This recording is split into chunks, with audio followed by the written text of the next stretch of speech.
Hello，大家好， Hello 係啊，今日我哋上嚟呢位係我哋身邊係我哋金灣嘅業主Candy 啊，係啦，咁 Candy 我哋今日咧就會做一個生活分享嘅節目咧，咁我哋想採訪下你嚟到呢個金灣呢邊嘅屋企，因為我哋上次咧就拍過你呢個單位嘅，係我哋裝修完啦，係呢個屬於我哋一個領航灣嘅屋苑單位嚇。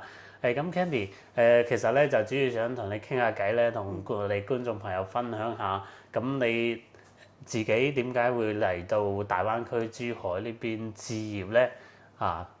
係啊，可以分享下，即係我哋輕鬆咁傾下偈，係啊。咁咧就其實當初咧就屋企人咧都會即係喺珠海呢邊啦，咁其實有一次就帶我哋嚟金灣呢邊咧就食嘢，咁啊見到呢個環境咧好靚喎，咁一個機緣巧合嘅機會咧就遇上阿龍啦，咁就不如當一個節目咧，我哋去參觀下即係金灣嘅屋苑啊，睇下係點樣啊，咁啊認識一下大灣區嘅生活啦，咁咧跟住就我哋就睇到呢個領航灣呢一度啦，咁就覺得哇好靚喎，真係係咯，後面又有濕地公園啊，好附近有一個好方便嘅華發商都嘅商場啊，仲有個文化中心啊，咁成個環境都好好，咁跟住就即係中意咗呢個地方啦，咁樣咯。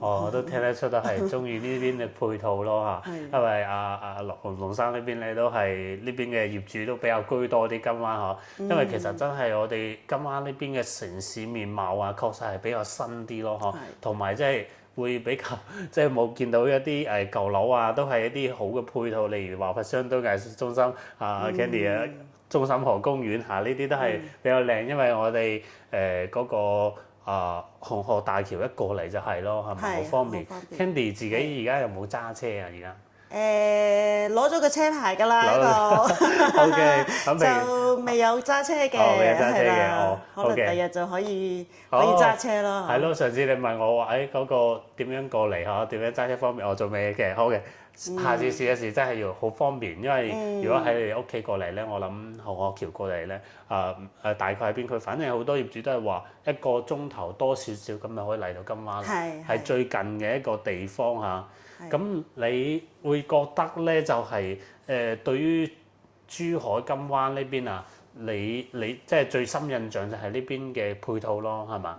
係，其實咧我都唔係就係睇過金灣呢一度啦，咁即係屋企人都有帶我去其他地方啦，斗門啦、香洲咧都有望過啦。咁好似阿龍你咁講，就係呢邊覺得個配套好新、好靚咁樣咯。係啦，即係我就係中意呢一度咯咁。係咯，比較有呢個城市感界面比較好咯嚇。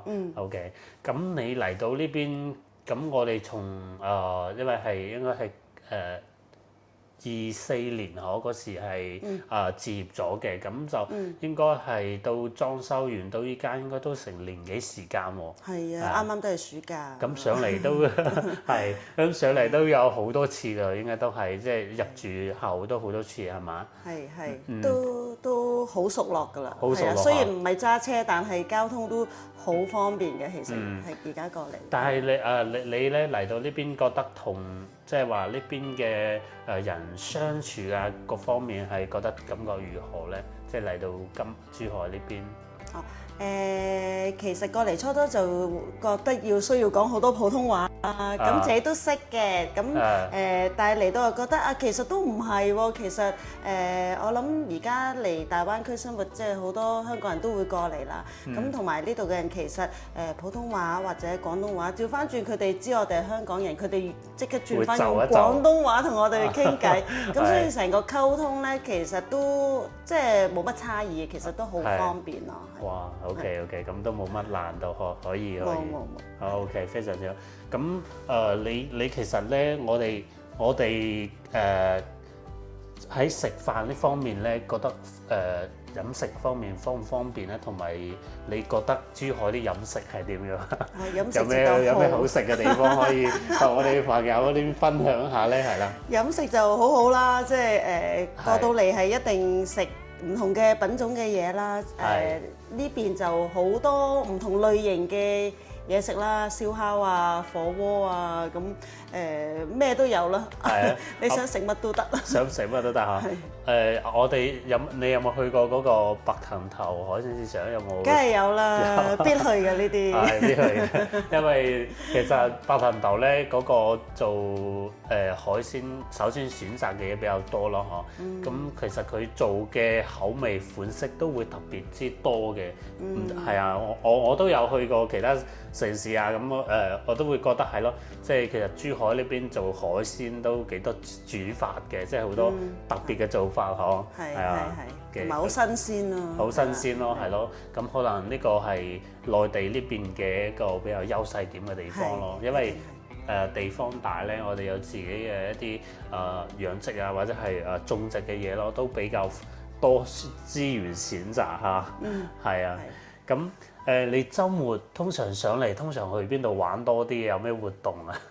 上嚟就一定就食嘢啦，係啊，揾下唔同嘅嘢食啦。咁而家有時會去唱下卡拉 OK 啦。咁跟住之前又會可能秋涼嘅時候，我哋又去下面可能野餐啦，係啦，即係搭個帳篷啊咁樣野餐啦，好方便啦，落樓下就係啦咁樣。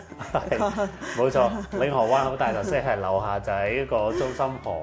咁我上次係同啲朋友閨蜜我同埋阿媽咪我見係好多位，哇！真係好開心啊！買埋啲食嘅嘢，跟住喺下邊大家喺度傾下偈啊，又唔會話嗰個時候可能啱啱好春天嘅時候比較舒服嘅時候，哇！露個營，因為珠海好興㗎呢個，即係公園又非常之多啦，同埋即係陸地多咯，可能即係露營呢個咧係喺珠海係一個好熱嘅嘢嚟嘅嚇，係啊，咁我哋Candy，哇，即係其實上次我哋拍過你間屋咧，就感覺咧好靚，好有嗰個設計感啊！咁我哋一齊再重溫一下，帶觀眾朋友一齊睇下你間屋。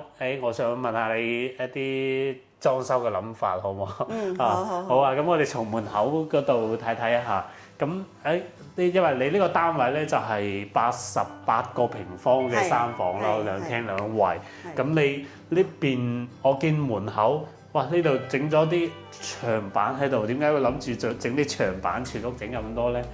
咁開頭就諗住其實咧都係設計師幫我設計嘅，係啦。咁我哋有個好好嘅設計師啦。咁咧我其實就上網睇咗好多關於設計嘅嘢啦。咁跟住就就同佢講，我希望一入屋咧有一個好溫馨嘅感覺啦。咁跟住咧佢就設計師就幫我咧去即係用一啲牆板啦、洞洞板啦，佢就翻嚟可能有時你想掛下嘢又得啊，自己加翻一啲嘅設施去掛嘢，咁你個感覺亦都好溫馨、好舒服咁樣。係咯，即係會有啲木質感啊，感覺上會比較好啲哦。即係大家可以，我記得係呢個小紅書可以睇多啲嗰啲介紹。係。OK， 跟住呢邊，因為呢個係直廳戶型就整咗個你好似好中意呢個屏風。係，呢個係我其中一個最中意嘅位啦，因為點解影呢個喎？係啦，即係當初冇諗過嘅，因為可能初頭我就諗住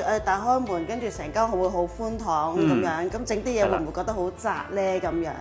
咁跟住即係設計員睇完嗰個3D 嗰個圖之後咧，就覺得哇好靚喎呢個感覺，咁實物做出嚟就更加啦咁樣咯，係成個感覺係你唔會覺得好逼好窄，你覺得好溫馨，好襯托成個廳嗰個設計個風格咯。所以非常之好，所以我今日可以終於知道業主嘅一啲心入邊嘅諗法，呢邊仲可以擺翻啲我見擺咗啲香水，哇！咁住呢邊可以擺翻啲儲物，咁你呢邊都係做咗呢個木質牆板喎，呢邊都係啦，就咁整體一幅圖可以睇一睇呢個廳。我其實真係好中意，即係嗰個好舒服嘅一個感覺咯，成間屋。係啊，即係襯得好溫馨，就完全係我想諗嘅。係啊，同埋個 sofa 揀咗個直排喎，好多人直排嘅 sofa 有啲會揀貴妃咯，點解你Candy 你又中意直排 sofa？係覺得簡約啲係咪？係覺得簡單啲，就唔使好似有啲嘢壓咗出嚟嘅一個感覺咁咯。咁啊出嚟個效果又好好喎。係咯，係咯，即係會即係成間屋感覺嗰個空間感啊增加咗啲。係啦，咁係啦，跟住呢邊呢個椅我記得係當時加799送嘅喎。係啊，呢個真係無敵啊！呢個係啊，好舒服嘅。我記得阿媽咪都同埋阿細佬都好中意呢個，覺得好舒服。加799，因為佢買滿嗰個好似我記得係幾多金額，跟住加個價錢，佢原價好似1000幾嘅，跟住加個799送嘅。係啊，跟住就嚟到好襯咯，同張梳化啱啱係嗰個配搭。咁就可以分開咯，又可以哇喺度晾下腳休息下幾好啊！呢啲都非常之簡約嚇。呢邊就做咗啲背景牆啦，電視背景牆。係呢個款式都係你自己揀嘅喎，係中間咁樣冚住個電視入去喎。係都係設計師同你夾嘅？係，都係設計師幫我去諗嘅，即係我都係同佢講要簡約啦咁樣咯，係啦，咁所以佢就幫我整咗一個即係嵌入個電視咁樣。OK，咁同埋想問 Candy 一個問題咧，就係嗱呢個真係唔存在廣告一個問題咧，就係你覺得我哋啲用嘅材料啊，同埋我哋一啲師傅嘅施工手藝係點？即係真實嚟講好嘅，可以講唔好又可以講，你可以即係自己嘅感受係點樣？即係覺得我哋用啲材料啊，啲同埋師傅嘅施工上個手藝係點樣咧嚇？嗱呢個咧就唔係就係我講嘅，咁咧首先入嚟我自己即係覺得嗰個施工好好啦，咁做得好靚好仔細啦，咁啲朋友嚟到都會俾分噶嘛，咁啲朋友嚟到咧個個都會摸下呢度先，摸下啲窗先，咁啊啲朋友都會話：哇呢個紗窗，哇呢個裝得好靚喎，咁通常就會望下嗰啲啲櫃啊，咁樣望下，喂呢個又好靚喎，哇啲施工好好喎，咁樣，咁所以就唔係我一個打分嘅，咁係啦，我講冇用嘅，咁我覺得大家都係讚嘅 ，OK。嗱，我呢個真係 OK，唔該晒，真係多謝晒嘅信任同埋支持啊，好。咁我哋一齊睇下你屋企個景啦，係啊，因為你呢個景，因為都係我哋幫阿 Candy 置業嘅。即係幫佢揀嘅單位。當時咧啱啱呢一座啱啱推，因為早揀咧就可以揀到啲靚樓層。我哋啱好係鳳凰層單位，我哋係17層嘅單位嚇，即係最高18樓，我哋17樓一個鳳凰層嘅單位。咁呢邊咧鳳凰層咧就係可以見到咧嗰一邊咧又有窗簾啊，咁就可以睇到嗱我哋呢個中心河啦嚇，即係平時感覺。呢邊嘅公園打理上點啊？因為我哋都見好多業主又讚呢個公園。我想問 Candy，你覺得點啊？呢個公園平時一啲管理上，呢個公園好靚㗎，即係好乾淨嘅，好乾淨，係啦，好乾淨嘅，即係管理上到位。係啦，所以你見到其實喺唔同時間，即係我都住咗1年啦，見到佢喺唔同嘅季節咧，佢都係乾乾淨淨啊，係啦，咁秋天嘅時候，即係大家又可以散步啊，或者係野餐啊，你都覺得佢好乾淨、好企理咁樣。係啊，確實嘅，因為佢我聽講咧就係佢有成好多個團隊嘅，佢1年4季都換唔同，因為嗰邊咪擺花嘅位置咧，佢都換唔同嘅花，所以呢個真係好靚。同埋河嘅另一邊咧，仲會做公園嘅。呢個係啊，因為而家只係暫時做咗呢邊，嗰邊咧係暫時種咗一小段嘅樹，所以第時咧兩邊都係會做翻同樣嘅公園嘅。係啊，就係有咁樣個分別啦。係，其實都睇到呢邊嘅配套咧一路增加緊。即係咁配套我哋可能我哋參觀下你嗰個書房啦，因為你已經住落啦，真係會已經好有家嘅感覺，好有生活嘅氣息啊！咁我哋主要咧就重溫下我哋呢邊有個書房，書房講翻配套就可以望一眼 Candy 嘅靚單位係望翻去邊一邊嘅。書房咧就幫先生做咗個書台櫃咯，嗬，跟住呢邊咧就係睇翻我哋藝術中心同埋我哋嘅萬豪呢個中心嚇，同埋呢個華發商都中心。嗰邊咧，如果我哋側望到埋圖書館，即係我哋話5大中心咧都可以映入眼中。呢個單位真係買得早就可以擁有咁嘅景㗎啦。係啊，因為你後期可能真係呢啲單位咧就比較難揾啦，真係冇啦，冇咁嘅單位。因為而家呢個盤咧已經係剩翻啲尾貨啊，啲樓層唔係好高嘅單位咯嚇，比較多。同埋見到整埋呢個軟墊。坐喺呢度，我哋可以欣賞下晚上嘅城市夜景。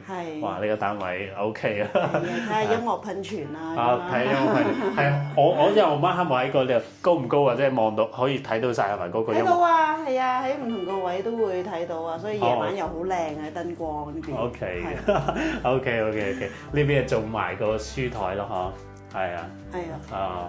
哇！呢個因為你哋平時。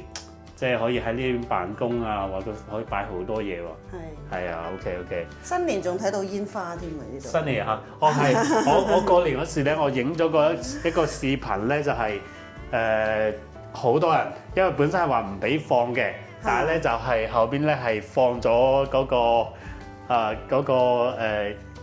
煙花喺呢個位置，所以咧就會睇落人氣又多啦，同埋又真係好靚，係啊，得。滿晒人啊！呢邊就係餐廳位置啦，哇！都係全部整埋一幅畫。我諗起啦，呢幅畫係你阿仔嗰邊畫嘅喎，知唔知？係啊，屋裏面啲畫都係我仔畫。佢有冇參加過啲類似嘅藝術培訓啊？畫得好好喎。有嘅，有學嘅，呢個都係其中一個得獎作品嚟嘅呢個。係咯，嗱，即係一個屋企，跟住有條小路，有棵樹。我哋如果唔係，即係我哋睇落係以為係出邊啲即係啲藝術品嚟嘅買翻嚟，價值連城添嘛。感覺溫馨啲啦，自己學小朋友畫啊嘛。我都係聽我哋設計師阿 Jenny 話，佢話係業主阿仔仔畫嘅，哇！我畫得咁好，真係 OK，可以繼續培養。可以繼續培養。OK，咁我哋今日非常之感謝 Candy 咧，同我哋一啲觀眾朋友分享咧喺金灣呢邊置業啦，同埋裝修後一啲自己嘅諗法啦嚇。OK，咁我哋今集內容就差唔多啦，咁就到呢度啦。多謝大家一個收睇嘅，我哋下集時間再見，拜拜。